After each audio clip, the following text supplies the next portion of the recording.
السلام عليكم ورحمة الله وبركاته، اللهم صل وسلم وزد وبارك على سيدنا محمد وعلى آله وصحبه وسلم، يا رب كلكم تبقوا بخير وانتم بتشوفوني النهارده. في فيديو النهارده هنعمل منيو كامل لأيام الأسبوع، يا رب يعجب حضراتكم وتاخدوا منه لو فكرة أو فكرتين وتنفذوها. فإذا عجبكم الفيديو ده اعملوا لايك، وكمان لو أول مرة تشوفوني اشتركوا وفعلوا جرس التنبيه عشان يوصلكوا أول جديد. كانت أول وصفة معايا هي عبارة عن فراخ مشوية في الفرن ومكرونة وأي خضار بقى عندنا هنقدمه جنبها. جبت الفرخة بقى وهقطعها. هبدأ أول حاجة بالورك. بقطع الوركان الأول كده، وبقطع الجلد بالمقص عشان الجلد بيغلب في التقطيع. المقص بقى فايدته بيقطع الجلد وبيقطع بيكسر بنقطع بيه العظم يعني بسهولة، وبنستعمله بقى في أي حاجة في الفراخ أو في اللحمة، وخصوصا إن احنا بنقطع كل حاجة لوحدنا. يعني مفيش حد بيقطع معاه يعني، وساعات بتبقى السكاكين باردة، فالمقص هينفعنا إن احنا نقطع الحاجة يعني بكل سهولة. بقسم الوركين لنصين كده، وأنا عايزة أي دهون تكون في الفرخة هسيبها موجودة. دي هتنفع في الشاوي. أقطع بقى الدبوس، بيبقى فيه دهون كده فوق الدبوس، باجي من عند الحتة دي وأقطع، هالاقي تحتها المفصل، أقوم نازلة للآخر.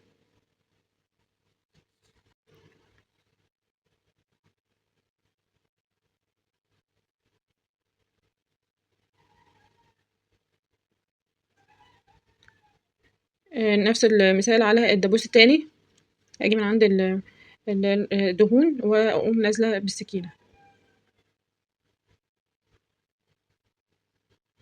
في الوقت ده هاجيب طبق عشان أحط فيه نص الفرخة اللي قطعتها، وأخش على النص التاني.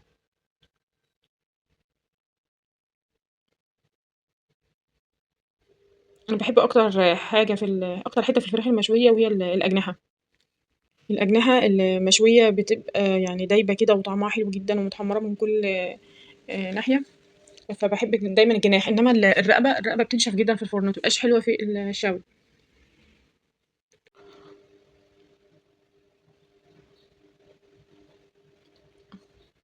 باقطع بقى كده من عند العضم.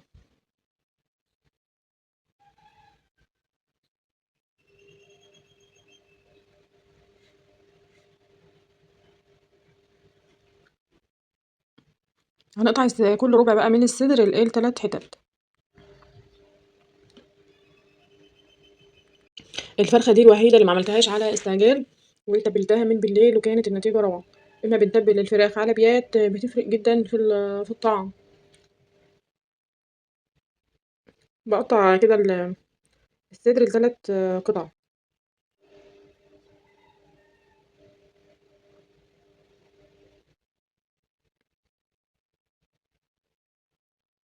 أنا عملت لكم على القناة أكتر من وصفة للفراخ المشوية، فيا ريت تدخلوا تاخدوا جولة كده وتشوفوها وإن شاء الله تعجبكم. شايفين إن شاء ما شاء الله الصدر يعتبر محمّل كده ومليان. فالأحسن ليه كده زمان باقطعه كده ل3 قطع.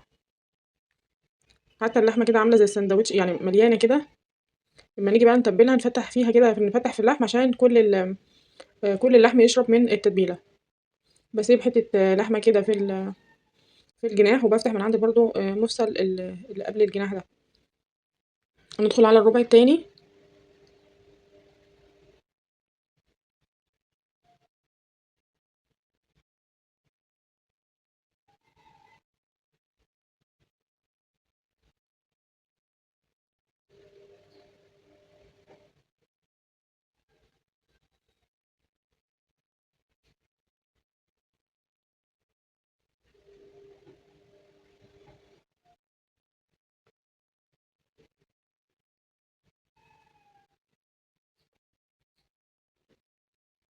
التقطيع بقى بيغلّب، المقص بيسهّل معانا جدًا.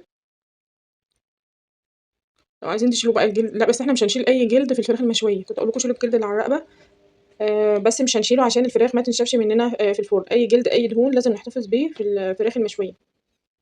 لو فراخ مسلوقة أقول لِك ماشي شيلي الجلد، إنما الفراخ المشوية لأ.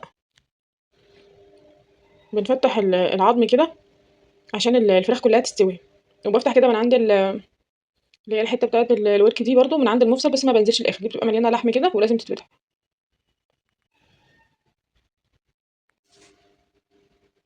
الحتة التانية برضه من الورك هاعملها نفس المثال، بافتح لها كده، يعني أي مفصل بنفتح من عنده.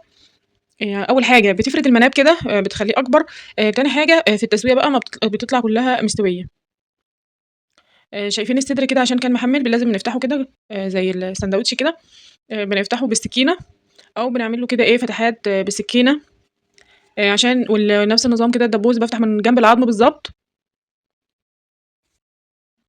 وده الدبوس التاني بافتح من جنب العضم.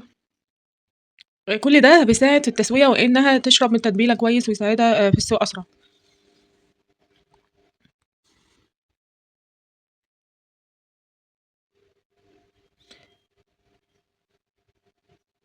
هنعمل بقى التتبيلة كلّها مرّة واحدة. ده عبارة عن بصل وفلفل وطماطم هاضربهم كويس في الكبة لحد ما ينعموا. وبعد ما ينعموا هاتبّل بيهم الفراخ. لو ما عندناش طماطم أو فلفل خلاص كفاية البصل بس هيغني. هي الطماطم المفروض إن هي تدّي لون والفلفل يدّي طعم. بس لو ما فيش البصل يكفي. لو عندنا قرن فلفل أحمر نحطه. هنضرب كلّه بقى مع بعضه في الكبة كويس ويا ريت يعني ينعم.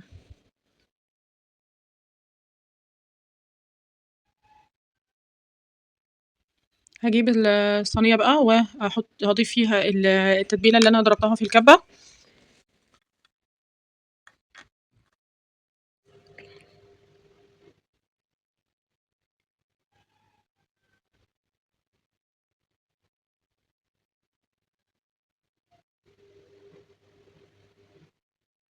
هازوّد بقى ملح وفلفل أسود.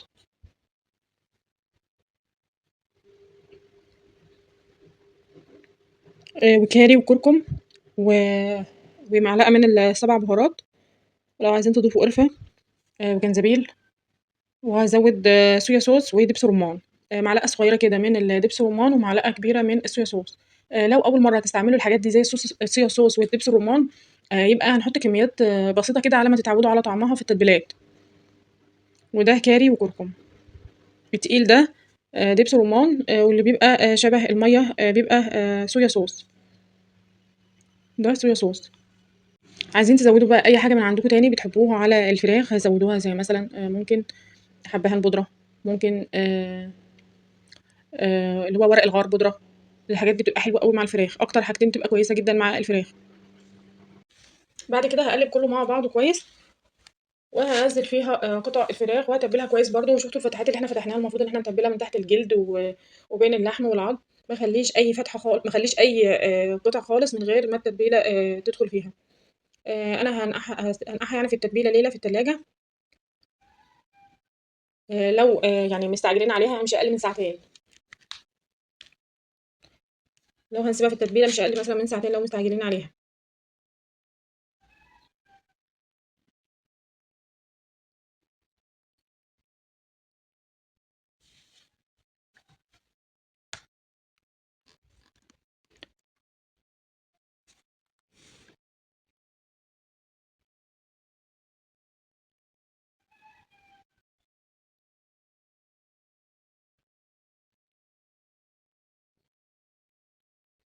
بعد ما تبّلتها بقى كده كويس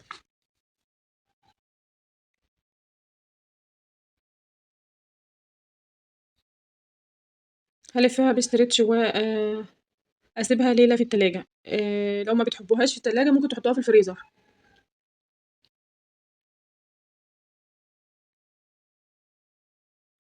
وده تاني يوم بقى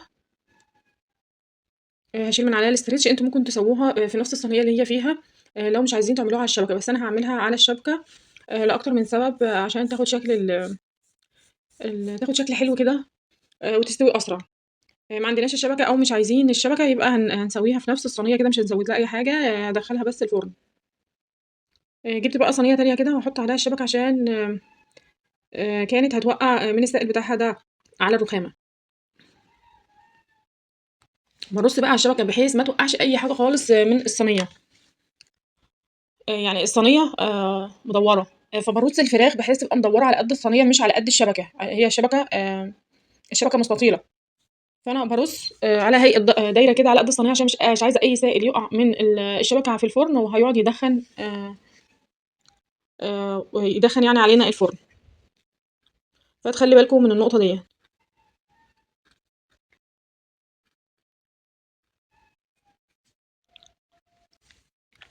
بن بنحط كله جنب بعضه بقى كده على الصاجة. رجعت تاني الشبكة حطيتها على الصينية، وهعدل الفراخ على قد الصينية بس. الأحسن بقى إن انتوا ترصوا كده بواسع، بحيث كل قطعة تبقى الحرارة واصلة لها وتستوي أسرع وتتحمر كمان معانا أسرع.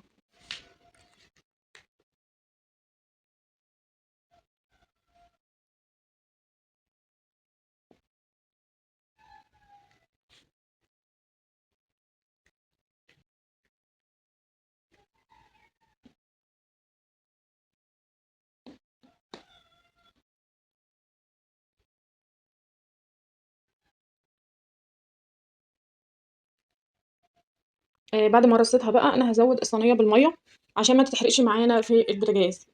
الصينية نفسها ما تتحرقش، هي الفراخ عمرها ما هتتحرق بقى، هتنها تنزل السائل بتاعها. بس احنا الصينية أنا مش عايزاها تتحرق، يعني أقل كمية وهي داخلة بيها في الفرن نص الصينية تبقى نصها مية، بحيث بقى مع نفسها تقعد تستوي وتغلي، وبعدين البخار ده اللي هيسوي الفراخ من قلبها ويخليها طرية، مش هيخليها تنشف أبدا، يعني هتستوي وفي نفس الوقت هتبقى طرية. جربوا الطريقة دي وإن شاء الله تعجبكم. ادخلها بقى في الرف التحتاني من الفرن على أعلى درجة حرارة. أنا بشغل الفرن من تحت بس. اهو شايفين المية بتغلي والسائل اللي بينزل من الفراخ، التتبيلة، البصل والمية وكله مع بعضه بيسوي كل النكهات دي بتطلع على الفراخ وبتسوي أسرع. بعد ما اتحمرت من الجنب ده وعدى عليها حوالي نص ساعة، بقلبها على الجنب التاني.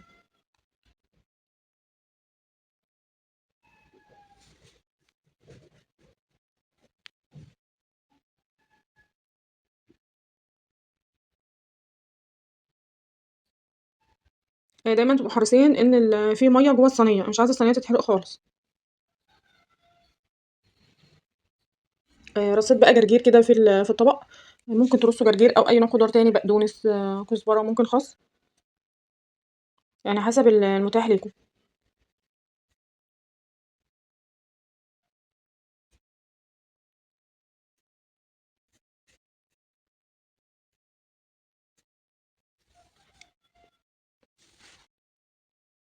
ودي الفراخ بعد ما استوت.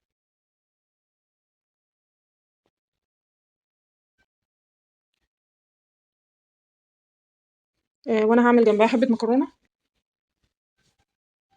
انا جايبه مكرونه سايبه، جايبه نص كيلو سايب، مش جايبه اكياس. فالاحسن المكرونه السايبه لو هتتعمل كده مخدومه على البوتاجاز. عباره عن معلقتين زيت، حطيت فيها عصير الطماطم. ممكن تزودوا عصير الطماطم بقرن فلفل اخضر.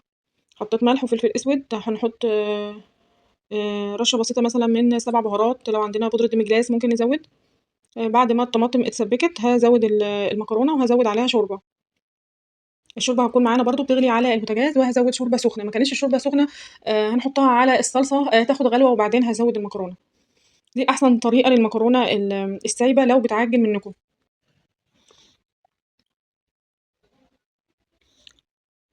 يا دوب بس بغطي المكرونه بالميه، ما بغرقهاش قوي، وبغطي عليها وبعلي النار عليها لحد ما تستوي. بعد ما تشرب الميه او الشوربه بهدي عليها. طبعا اي حاجه بصلصه لازم تكون ايدينا فيها ونقلبها كويس عشان ما تاخدش لون من تحت.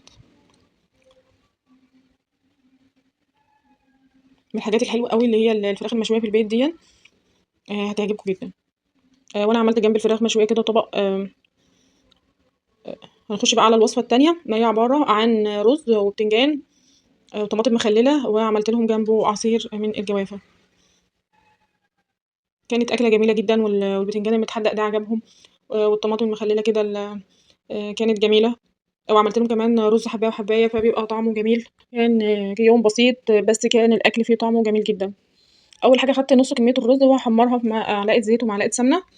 رز حبايه وحبايه ده من انواع الرز اللي طعمها حلو جدا، احلى كمان من اللي بالشعريه.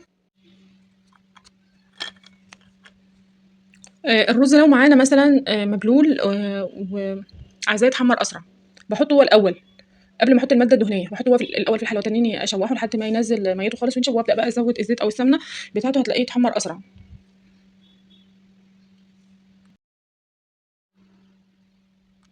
طبعا الرز ده يتعمل جنب اي حاجه، ممكن جنب بطاطس، جنب بيض. هو دلوقتي البتنجان متاح وكتير، فانا عملت جنبه بتنجان. واحنا اغلبيه يعني الشعب المصري بيحب الرز جنب اي حاجه. استنى الرز بقى كده اما ياخد لون خفيف، وهبدا احمر فيه. ولازم زيت مع السمنه عشان ياخد لون ويبقى مفلفل معانا الرز. في الوقت ده هقلي البتنجان، اقطعه شرايح رفيعه كده وهبدا اقليه.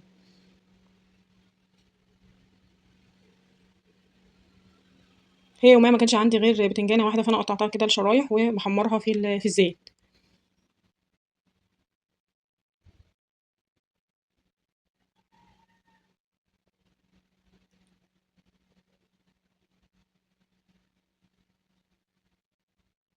الرز بدأ ياخد لون، هزود عليه بقيه كميه الرز المغسول.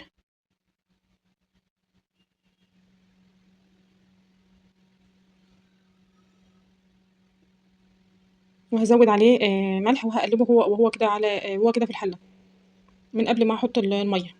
هحط له ميه عاديه خالص من الحنفيه. ممكن تزودوا رشه فلفل اسود. عايزين تسيبوا الرز الابيض مع الرز المتحمر ده ياخد تشويحه كده، بيبقى حلو.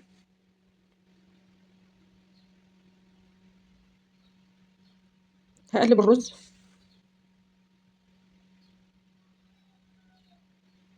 هي طبعا كوبايه الرز المصري بتاخد كوبايه من الميه او كوبايه وربع. وهقلب البتنجان بعد ما اخد لون من تحت. البتنجان بقى الرومي دوت حلو لو قطعناه كده شرايح رفيعه. كل ما تبقى الشرايح بتاعته رفيعه بيبقى احلى.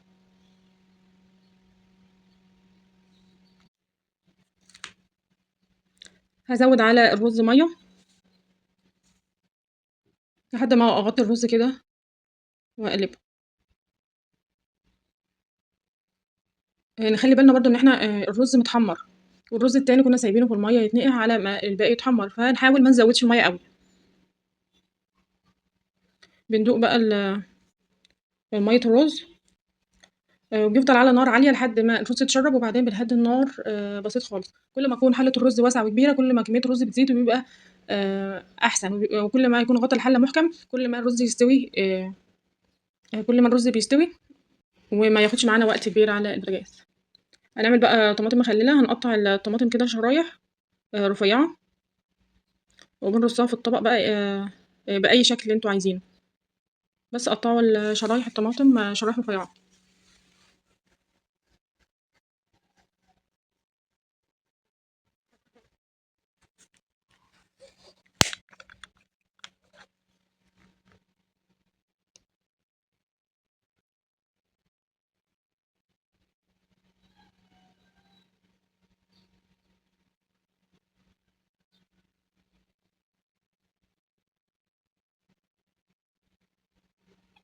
بعد ما قطعتهم كده برصهم في الطبق. واحط عليهم ملح، فلفل اسود، وهما كده في الطبق.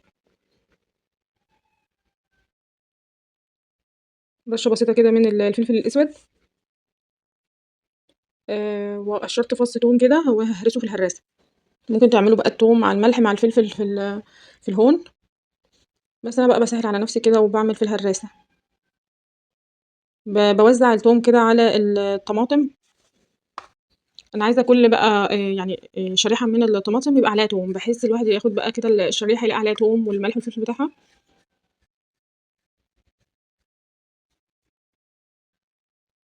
من المقبلات الحلوه جنب الاكل بتاعها.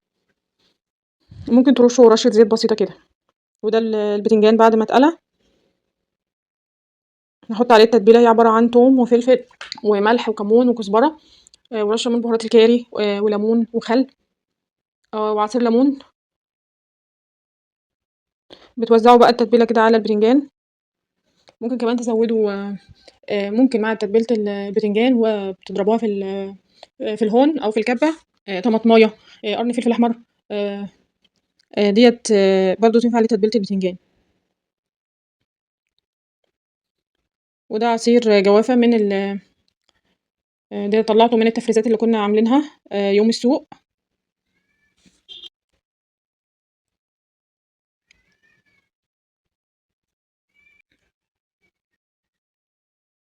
وده الرز بعد ما استوى.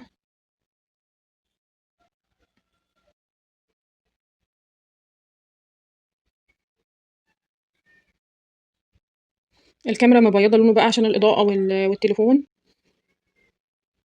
بس هو بيبقى يعني بيبقى لونين مع بعض، الرز المتحمّر والرز الأبيض، مش أبيض بس كده.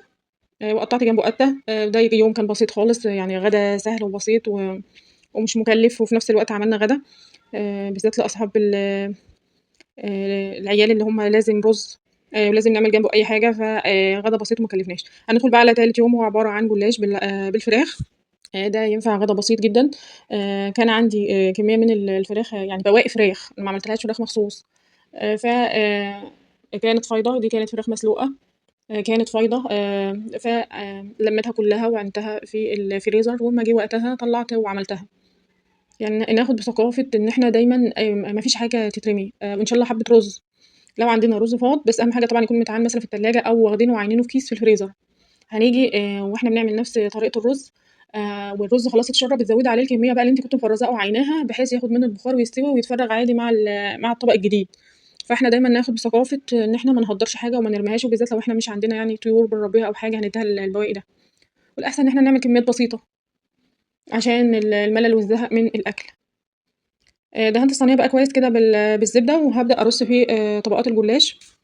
وأنا باحب أدهن بين كل طبقة وطبقة زبدة عشان أتخلّص من النشا اللي بيبقى بين الطبقات دوّة اللي بيخلّي الجلاش مجلد كده لو مش مدهون كويس. وبي ما بيبقاش يعني النشا بتاعته ديّة اللي بتنشفه بتخلّيه مجلد. مسحة الزبدة إن شاء الله بامسح بس كده وباشيل كل النشا اللي على ورقة الجلاش. هارُص بقى نُص الطبقة. أنا ساعات باجيب لفتين جلاش، أحط لفة تحت ولفة فوق. هي اللفة مش كتير، يعني تقريبًا اللفة 300 جرام، فهي 300 أو 350. فلو أنا عايزة الطبقة كده تكون يعني محمّلة وكويسة، بنحط لفة جلاش تحت ولفة جلاش فوق، أو لفة ونُص لو مش عايزين تزوّدوا جلاش ممكن لفة ونُص.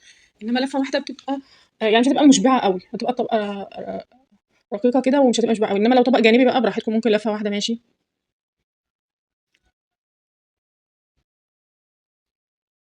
بنقدح بقى السمنة كويس أو الزيت اللي هندهن بيه الجلاش. دهنة بقى السطح بتاع الصينية دوّة هيخلّي الجلاش ما يلزقش مننا الجلاش وإحنا أمّا نيجي نسويه. دي بقى الفراخ المسلوقة، أنا كنت عايناها في الفريزر وأمّا جه وقتها، يعني والله قعدت ييجي أكتر من أسبوعين 3 في الفريزر. وبعدين أمّا أجيبها حتى متلجة قدّامكم أهيًا. لو أي قطع كبيرة بقى ممكن تقطعوها كده بإيديكم أو بالمقص.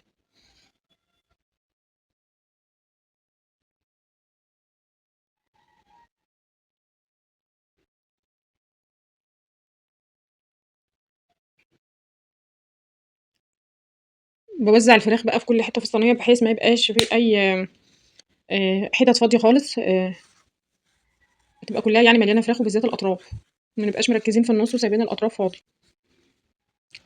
الجلاش من الأكلات الحلوة أوي الكل اللي بيحبها، سواء كبير أو صغير.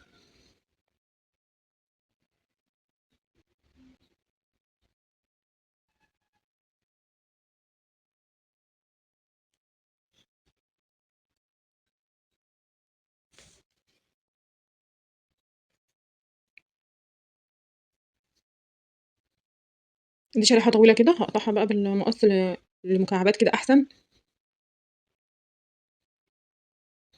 هازوّد بقى عليها حاجات تزوّد نكهة الفراخ زي الفلفل الأخضر، هازوّد فلفل أخضر وأحمر كده. عندنا فلفل ألوان برضه هيبقى معاه جميل.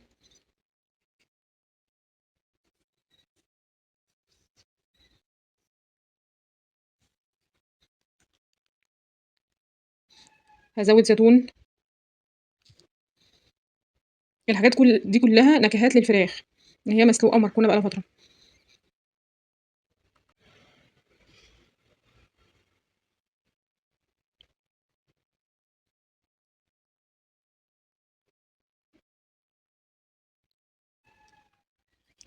هازوّد برضه حاجة كده يعني تطَر معايا الفراخ وتزوّد العصارة بتاعتها، زي كان طماطم كده متقطّعة صغيّر كده، ونوزّعها عليها كلّها. أنا ما باحبش أعمل الفراخ المسلوقة أبدًا في البيتزا، بتنشف ما بتبقاش حلوة خالص. فباحب أعملها كده في الجلاش، بحيث الجلاش ما بيخلّيهاش تاخد وقت كتير في الفرن، يا دوب بس بتسخن كده. كمان زوّدت طماطم بقى وفلفل وحاجات كده عشان تخلّيها طريّة وما تنشفش معايا.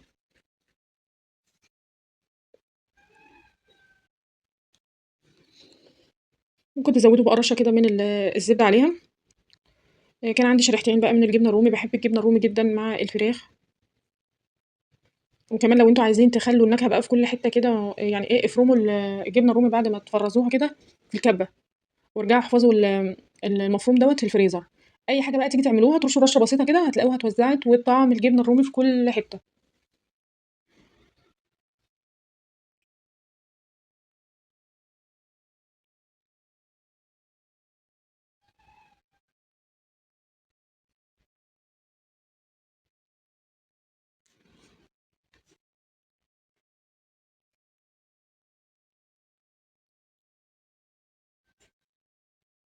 بعد كده هارُص بقى بقية الجلاش عليها، ممكن بقى كمان تزوّدوا على الحشوة ديّة رشة ملح كده، رشة فلفل أسود، حبة بهارات بسيط جدًا، حبة شطة، رشة زبدة كده بسيطة، يعني هتخلّي معاكم الحشوة دي جميلة أوي. عايزين تزوّدوا جبنة موتزاريلا هتبقى حلوة برضه، عايزين تزوّدوا على سطح الجلاش جبنة موتزاريلا برضه. الجلاش من أكتر الحاجات أي حشوة فيها بتليق معاه.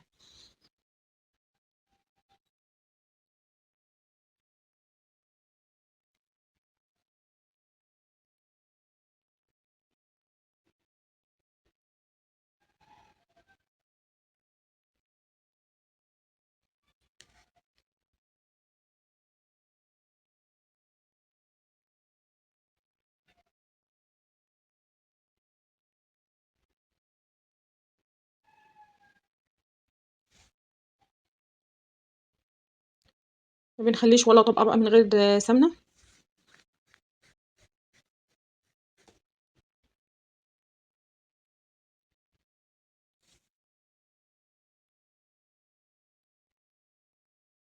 عايزين تعملوا بقى الجلاش ده في صينية مدوّرة كده ويبقى زي الفطير، هتبقى جميلة برضه، بس أنا باعمل بالطرق التقليدية أكتر يعني. هادخّله بقى على فرن أوسط على درجة حرارة 180 أو درجة حرارة وسط، يعني أعلى من الهادي شوية، ما باحطلهاش السايل دلوقتي. هادخّلها الفرن وبعد ما تقعد في الفرن كده يعني حوالي 10 دقايق كده قبل ما تاخد لون، هارجع أخرّجها تاني وأحط لها السائل. أنا ما باحطش السائل من الأول، يعني أنا هاقطّعها وهادخّلها الفرن على طول، ما باحطش السائل من الأول عشان السائل أمّا بيتعمل بينزل تحت الجلاش كده وبيخلّيه يلزق وما بياخدش لون من تحت، إنّما لو عملنا الجلاش ودخلناه الفرن سِبناه شوية حوالي 10 دقايق كده في الفرن، بيبقى بقى بدأ ياخد لون من تحت وكمان الفرن سِخن أوي والجلاش سِخن أوي، فطبقة اللبن بالبيض أمّا بتتحط عليه ما بتنزلش وما بتلزقش، يا دوب ياخد لون بس من فوق. بارُص بقى ورق الجلاش كده ولو في أي حتّة مش ما فيهاش جلاش بنكمّلها بالجلاش.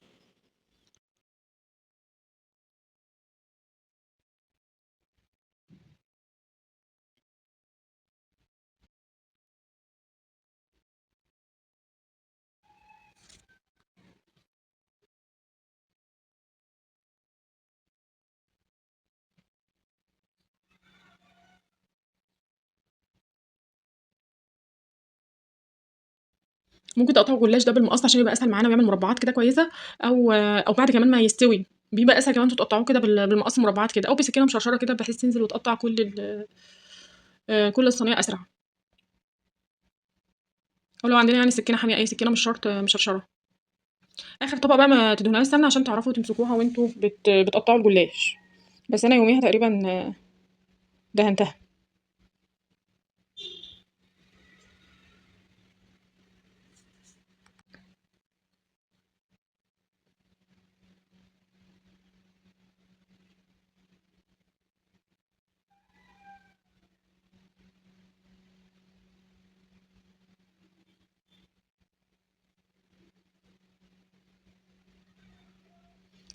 هارُش بقى عليها كده سمنة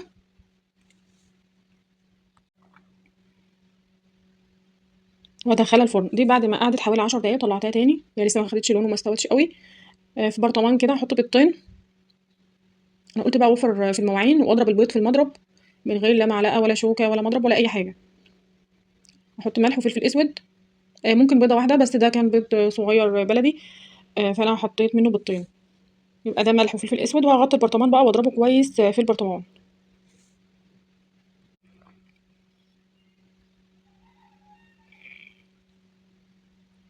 بعد ما اتضرب بقى كويس كده هابدأ أزوّد عليه اللبن،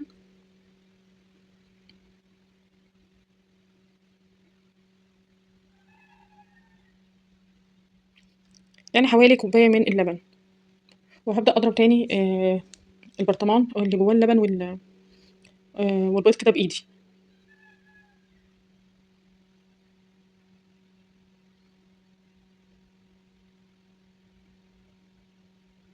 وهاسقي بيه الجلاش كله وهارجع تاني أدخله الفرن. أول بقى ما بتنزلوه كده بتحسي بقى شوفوا ما بينزلش تحت الجلاش وبيدي بقى طراوة كده للجلاش وبيمسك في الطبقة كده اللي فوق. انما لو حطيتوه من الاول بتلاقي انها بتنزل كده وبتعمل يعني بيض بقى مع لبن كده مستوي من تحت الجلاش كده ما بيبقاش حلو. وده شكله بعد ما طلع واستوى خالص. رابع يوم بقى عملت سمك ورز وسلطة. الأكلة الأسبوعية بتاعتنا. ده رز أحمر ودي سلطة بلدي وده سمك اللي هو مكاريل مقلي. هنعمل أول حاجة اللي هي تتبيلة السمك عبارة عن هما دول 3 سمكات باعمل لهم 3 فصوص توم، وحوالي قرنين فلفل أحمر وملح وملح وكمون وكزبرة ناشفة وبهارات كاري وعصير ليمون. لو الليمون أصفر ممكن تقطعوه حتت كده وتحطوه جوه التتبيلة وتدخلوه بطن السمك. إنما لو الليمون القشرة بتاعته خضراء أول حطوه أصل هيعمل مرارة. تاخدوا العصير بتاعه بس. هتبل بقى السمك كده بالتتبيلة ديت وهركنه.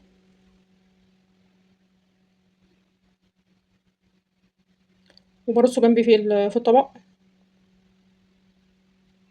هنبدأ بقى في الرز على طول بسخن الحلة وبحط فيها عصير الطماطم المضروب في الخلاط من غير أي مادة دهنية ولا أي حاجة، وهبدأ أقطع عليها بصلة بخرطها كده على الطماطم. طريقة الرز بقى دي جميلة جدا ومش مش حامية ومش متعبة زي الطريقة التقليدية.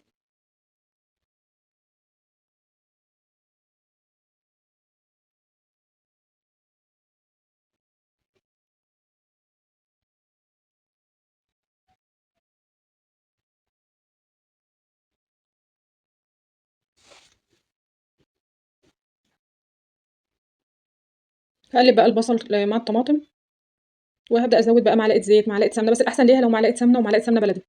يعني دي أكلة بقى بتبقى يعني على أصولها كده، يعني نحط الطماطم وبعدين بصل وبعدين معلقة سمنة بلدي. وبعدين هازوّد الرز بقى وهاقلّبه معاه، مش هازوّد غير ملح، ممكن ملح وكمون، بس أنا مش هازوّد غير ملح بس.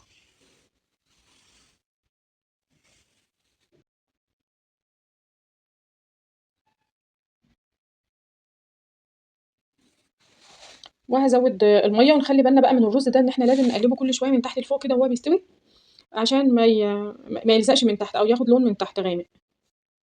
الرز ده جميل أوي وطعمه جميل وبيبقى حلو أوي مع إحنا بنحبه يعني مع السمك.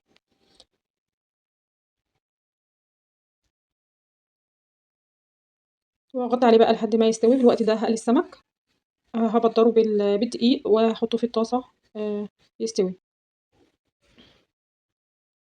وبعد ما ياخد لون على الجنب الأولاني هاقلبه على الجنب التاني. ده عبارة عن سمك المكاريل اللي هو صغير وسط كده مش صغير أوي يعني، مش الكبير.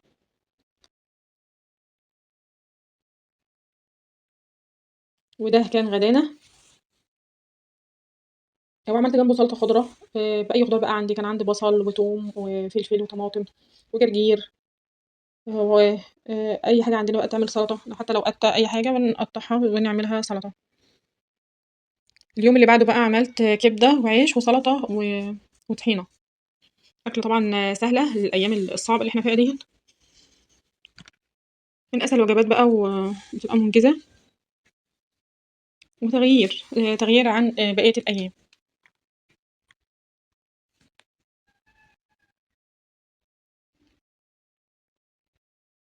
دي عبارة بقى عن كبدة شرايح كده، هاحطها في المصفى كده وهادّيها شطفة. يعني هو في مدارس كتير بتقول ما نشطفش الكبدة، بس أنا رأيي ما دام الحاجة مجمدة لازم تتشطف. عشان المجمدة لو جيتِ سلقتيها أو جيتِ سويتيها بتعمل طبقة كده مطرح التفريز بتاعها.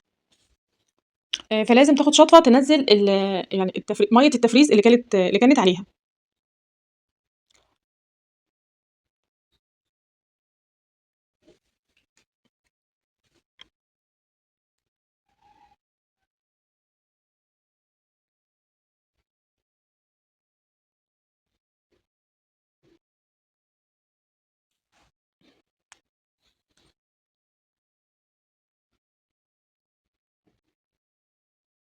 هاقطّعها بقى شرايح كده.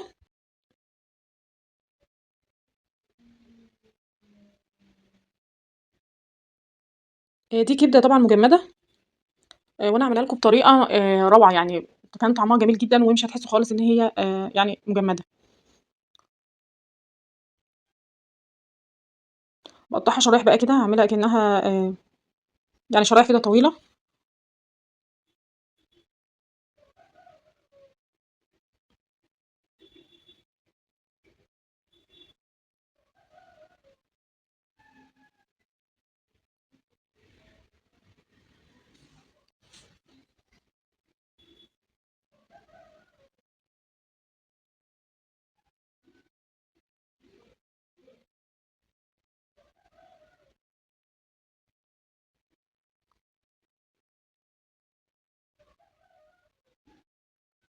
هاقطّعها بقى كلّها.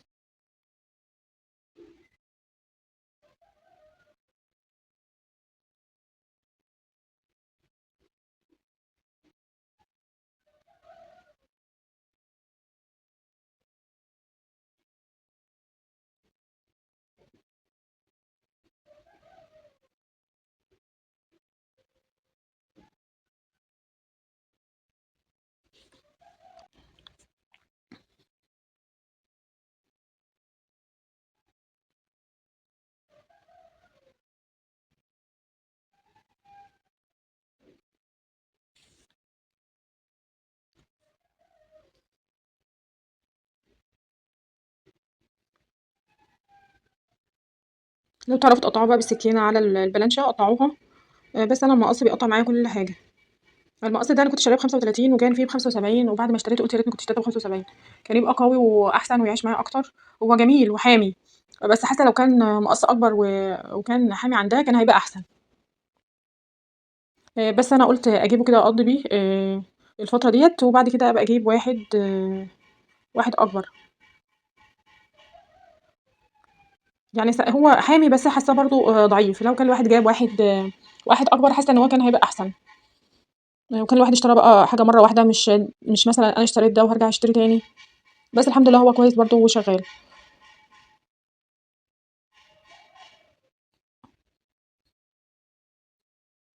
أنا قطّعت كده الكبدة كلّها. لأ لسه في شريحة هاقطّعها.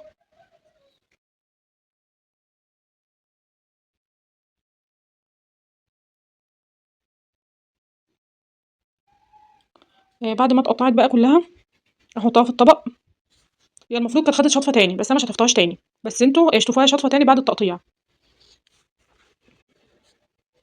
هازوّد عليها بقى بصلة مبشورة، وحوالي 3، 4 فصوص توم كده، وملح وفلفل، وهاسيبها تتبّل شوية، مش أقل مثلًا من ساعة، ساعتين تتبّل في البصل والتوم ده كويس.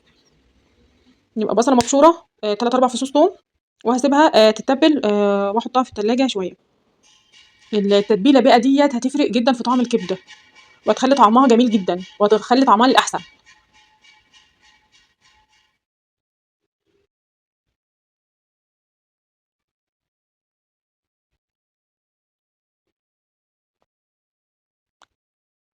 هاقلّب بقى كلّه مع بعضه، يبقى البصل، التوم، الكبدة، الملح، الفلفل، باقلّب كلّه مع بعضه.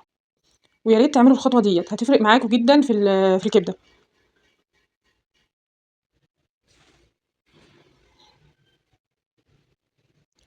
بعد ما اتبّلت بقى، هنروح على البوتاجاز، ده قطعة دهن هاقطّعها كده في الحلة وهاسيّحها الأول على البوتاجاز، دي اللي هاعمل فيها الكبدة.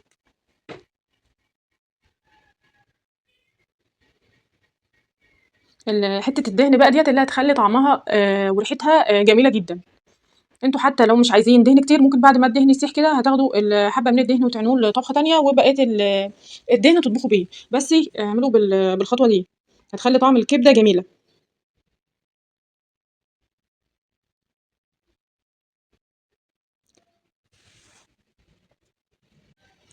بعد ما قطّعت الدهن كده هاسيبه بقى يسيح على البوتاجاز لحد ما يستوي، لحد ما يسيح.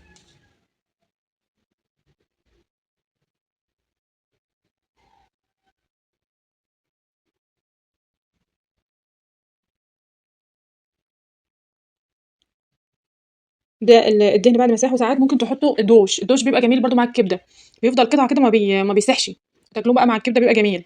يبقى يا إما دوش يا إما لو ما عندناش دوش طبعًا دي دهن. ضِفت بقى الكبدة كده في الحلة، بعد ما أخدت لون من تحت هابدأ أقلّبها بقى من تحت لفوق. ما تتخيلوش بقى طعمها كانت جميلة جدًا، البصل المبشور دوّة تبّلها وخلّاها حلوة، حتة الدهنة خلّتها جميلة.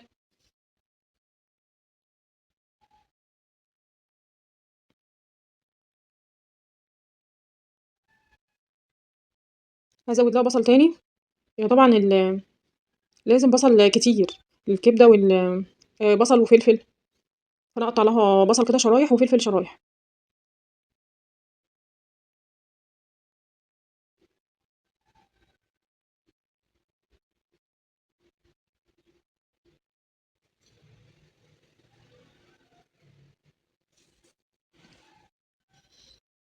عايزين تكتفوا بالبصل اللي عليها بس يبقى ممكن برضه تكتفوا بالبصل اللي حطيناه في التتبيلة بس.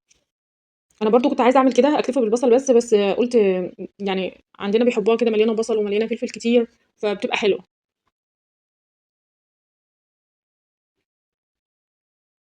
حتى أنتم أساسًا لمّا تيجوا تشتروا كده ساندوتش الكبدة بتبقى مليانة بصل كتير ومليانة فلفل كتير وغرقانة كده في الصوص بتاعها، وتحسي ده اللي مدّيها الطعم، ما بيحطوش كميات قليلة، لأ بيحطوا كميات كتير أوي من الفلفل والبصل، وفلفل حامي وشطة وبهارات.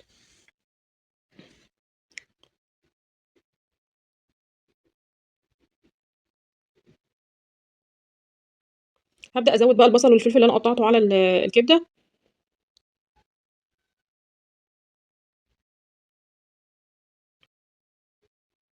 هازوّد بقى ده تقريبًا فلفل أسود وده كمون. طبعًا إحنا حاطين ملح في الأول، حاطين ملح في الأول كان على البصل والتوم اللي في تتبيلة الكبدة، فنخلّي بالنا بقى مش هنحط ملح تاني، أو هندوقها هنشوفها محتاجة ملح هنرش رشة بسيطة في الآخر، مش محتاجة خلاص، يبقى إحنا حاطين في الأول ملح وفلفل أسود، حطيت أنا بعد كده تقريبًا كمون و7 بهارات، ممكن رشة كزبرة. هاعمل بقى معاكم سلطة الطحينة، هناخد مقدار كده من الطحينة، يعني حوالي مثلًا نُص كوباية من الطحينة، وهاكون في الوقت ده غالية مَيّة على البوتاجاز. بُصّوا أنتم حطّوا في الطبق وزوّدوا مَيّة، وشوفوا القوام اللي أنتم عايزينه، قوام تقيل والّا بتحبوها خفيفة. فدلوقتي حطيت الطحينة كده في الطبق، وهاكون في الوقت ده أنا غالية مَيّة. هازوّد الأول على الطحينة ملح، كمون، كزبرة، معلقة من الخل، قبل ما أحط المَيّة المغلية عليها. عايزين تعملوها بمَيّة من الحنفية ينفع على فكرة، مش شرط مَيّة مغلية، بس أنا متعودة على طول أعملها بمَيّة مغلية. يبقى حطينا ملح، كمون، كزبرة، معلقة خل، ده كله قبل ما أحط المَيّة. حطيت بقى حبة مَيّة مغليين وأقلّب، بقى في إيدي مضرب كده اليدوي دوّة وهاقلّب، أقلّب هتلاقوها تتكتل معاكم، وبعدين هترجع تفُك، شايفين مكتلة خالص إزاي؟ وبعدين هترجع تفُك وتبقى ناعمة. أشوف بقى القوام بتاعها، القوام ده وأنا باضربه بالمضرب كده تقيل، سميك، لقيته سميك هازوّد حبة مَيّة صغيّرين برضه، لقيناه خفيف عادي هاسيبها أركنها شوية هالاقيه يتقل، تمام؟ فأنتم تقلّبوا وتشوفوا القوام بتاعها هيناسبكم والّا محتاجة مَيّة تاني، بس كده دي الطحينة يعني مش محتاجة أي حاجة، هنزوّد عصير ليمون. عايزين تزوّدوا توم، بقدونس، بس أنا بصراحة باحس التوم فيها حامي أوي والبقدونس فما عُدتش باحط لا توم ولا بقدونس، فهي دي المكونات بس باحط عليها، ممكن أحط عليها عصير ليمون بس وخلاص. إنما التوم في الطحينة مش عارفة بيبقى حامي أوي، حتى العيال ييجوا ياكلوه كده تحت أسنانهم يحسّوا إن هو يعني حي أوي وحامي أوي، فأنا بطّلت أحط توم وبقدونس على الطحينة. خلاص يعني الطحينة إن شاء الله مش جرّبوها كده وأنتم هتلاقوها سهلة جدًا. إحنا عاملينها كده تقيلة يعني مش تقيلة، قوامها حلو، أنا باحبها كده تتغمس ما تبقاش مرقة أوي.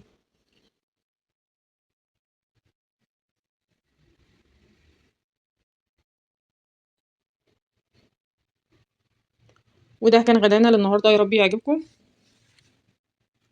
كده عملنا منيو كامل لوجبات الأسبوع، ممكن تاخدوا منه فكرة أو فكرتين تقدروا تطبّقوها.